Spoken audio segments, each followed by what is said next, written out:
This is lecture number 12th of ionic equilibrium and in this part जो हमने last class में Brønsted acid base theory पढ़ा था उसी को आगे कंटिन्यू करते हैं।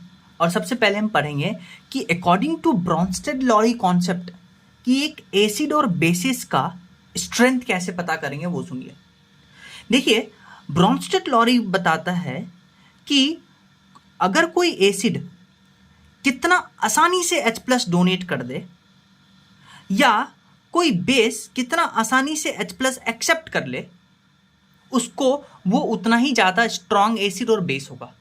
सो स्ट्रेंथ ऑफ एसिड और बेस की बात करते हैं तो it depends upon tendency to donate H+ और टेंडेंसी, यहाँ पे और लिखा हुआ है, इंपॉर्टेंट है, और tendency to accept proton easily in a solvent. तब हम वहाँ पे बात करते हैं strength of acid and base. For example मान लीजिए HCl है और H2O है। हम इसका ट्रिक भी पढ़ लेंगे कि कैसे हम बेसिकली पहचानते हैं कि कौन स्ट्रॉन्ग एसिड है और कौन स्ट्रॉन्ग बेस है, या वीक एसिड या वीक बेस है। तो HCl आपको पता है पहले से स्ट्रॉन्ग एसिड है, और वाटर, तो HCl यहाँ पे देखिए आसानी से H+ डोनेट कर सकता है और Cl नेगेटिव बना लेगा, और H2O आसानी से H+ एक्सेप्ट करके H3O पॉजिटिव बना लेगा। तो ये स्ट्रॉन्ग एसिड है according to Bronsted Lowry concept, और ये स्ट्रॉन्ग बेस है। और स्ट्रॉन्ग एसिड से बनने वाला कॉन्जुगेट बेस को हम वीक बुलाएंगे। सिमिलरली स्ट्रॉन्ग बेस से बनने वाला कॉन्जुगेट एसिड उसको हम वीक बुलाएंगे। नेक्स्ट एग्जांपल देखिए, इसमें CH3COH है और ये वाटर में हमने इसमें मिलाया। तो आपको पता है CH3COH एक वीक एसिड है, तो ये उतना आसानी से H+ डोनेट नहीं कर सकता है।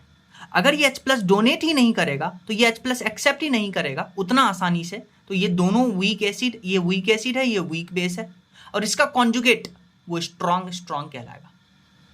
एक बार AIPMT में क्वेश्चन पूछा था कि HCl को जब हम बेंजीन में मिलाते हैं C6H6 में, तो बताइए will HCl will work as acid और नॉट। तो यहां देखिए HCl H+ डोनेट तो कर सकता है, पर बेंजीन उस H+ को एक्सेप्ट नहीं करेगा। इसीलिए HCl जो है बेंजीन में it will not behave as an acid. और ऐसे भी आप सोच सकते हैं कि जो बेंजीन है वो एप्रोटिक है, नॉन पोलर है, तो वो H+ नहीं निकाल सकता HCl से, तो इसलिए HCl in benzene does not behave as an acid. अब नेक्स्ट एग्जांपल देखिए, जब आप HCl का अमोनिया के सॉल्वेंट में डिसॉल्व करते हैं तब हम बात करते हैं कि क्या ये वीक एसिड या वीक बेस की तरह बिहेव करेगा या नहीं। तो HCl देखिए आसानी से H+ डोनेट कर सकता है, और अमोनिया के नाइट्रोजन पे देखिए लोन पेयर है, तो ये लोन पेयर आसानी से H+ को डोनेट हो सकता है, क्योंकि HCl से क्या निकलेगा H+, और इसको इलेक्ट्रॉन चाहिए तो अमोनिया आसानी से इसको H+ डोनेट कर सकता है। यानी ये रिलीज कर रहा है, ये एक्सेप्ट कर रहा है, यानी HCl स्ट्रॉन्ग एसिड है, अमोनिया स्ट्रॉन्ग बेस है, और बनने वाला जो इसका कॉन्जुगेट पार्ट होगा वो वीक होगा।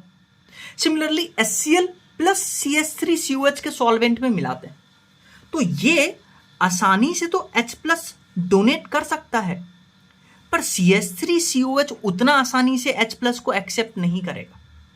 हाँ, कर सकता है पर उतना आसानी से नहीं करेगा, तो इसलिए ये वीक एसिड और ये वीक बेस कहलाएगा, और इसका part conjugate base, conjugate acid.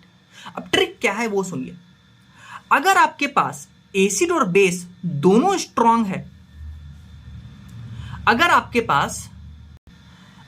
पास एसिड और बेस को मिलाया गया है तब दोनों स्ट्रॉन्ग होंगे। अगर आप एसिड और एसिड को मिलाते हैं या फिर बेस और बेस को मिलाते हैं तब दोनों वीक होंगे। कैसे, ध्यान से सुनिए। ये देखिए एसिड है, ये बेस है, आपको पहले से पता है। अगर आप एसिड और बेस को मिलाते हैं तो आप दोनों को स्ट्रॉन्ग कह लीजिएगा, लेकिन अगर आप एसिड एसिड या फिर बेस बेस को मिलाते हैं तो दोनों को वीक कह दीजिएगा। ये ट्रिक है, इससे पहचान सकते हैं आप। अब कुछ कंपाउंड का एसिडिक स्ट्रेंथ का ऑर्डर जो आप पहले भी पढ़ के आ चुके हैं, आप पढ़ते आते हैं कि ये जो है ये पार्ट सारे स्ट्रॉन्ग एसिड है, पर इसमें से भी कौन स्ट्रॉन्ग है उसका आपको ऑर्डर याद रखना पड़ेगा। तो HClO4 सबसे ज्यादा, फिर HI, फिर HBr, फिर H2SO4, फिर HCl, लास्ट में HNO3, और फिर ये H2SO4 का ये पार्ट H+ निकालने के बाद कॉन्जुगेट बेस याद रखिएगा, फिर HF, फिर फॉर्मिक एसिड, फिर CH3COH और फिर H2CO3।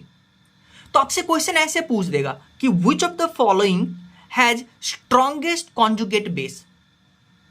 अब कॉन्जुगेट बेस किसका बनेगा? एसिड का।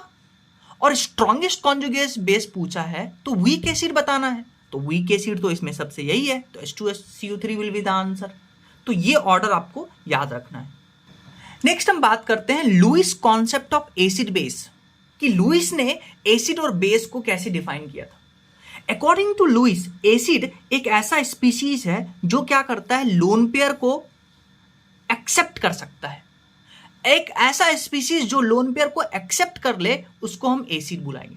जैसे H+, आपको पता है इसको इलेक्ट्रॉन चाहिए, तो ये आसानी से lone pair of electron accept कर सकता है, इसलिए ये एसिड है। और सिमिलरली बेस वो स्पीशीज है जो क्या करता है, इलेक्ट्रॉन पेयर को डोनेट कर सकता है, उसको बेस बुलाएंगे। जैसे अमोनिया में देखिए ये इलेक्ट्रॉन पेयर आसानी से डोनेट कर सकता है, तो ये बेस हो गया। वाटर में जो ऑक्सीजन पे लोन पेयर है ये आसानी से डोनेट कर सकता है, तो ये वाटर बेस है। तो देखिए अलग अलग कॉन्सेप्ट के अकॉर्डिंग वाटर का अलग अलग नेचर है, बेसिस का अलग अलग नेचर है। और अकॉर्डिंग टू लुईस, जब न्यूट्रलाइजेशन रिएक्शन होगा तो न्यूट्रलाइजेशन रिएक्शन कैसे परफॉर्म करिएगा? एसिड वो कंपाउंड जो इलेक्ट्रॉन पेयर को एक्सेप्ट कर दे, बेस वो कंपाउंड जो इलेक्ट्रॉन पेयर को डोनेट कर दे। तो यहां देखिए डोनेशन होगा, यहां एक्सेप्शन होगा क्योंकि इसके पास वैकेंट ऑर्बिटल है। तो यहां पे कोऑर्डिनेट बॉन्ड बनेगा, और कोऑर्डिनेट बॉन्ड बनेगा तो यहां तो सॉल्ट वाटर नहीं बन रहा है, एक कॉम्प्लेक्स कंपाउंड बन रहा है। तो ये थ्योरी अकॉर्डिंग टू लुईस है कि न्यूट्रलाइजेशन रिएक्शन ऐसे होगा, कॉम्प्लेक्स कंपाउंड बनेगा।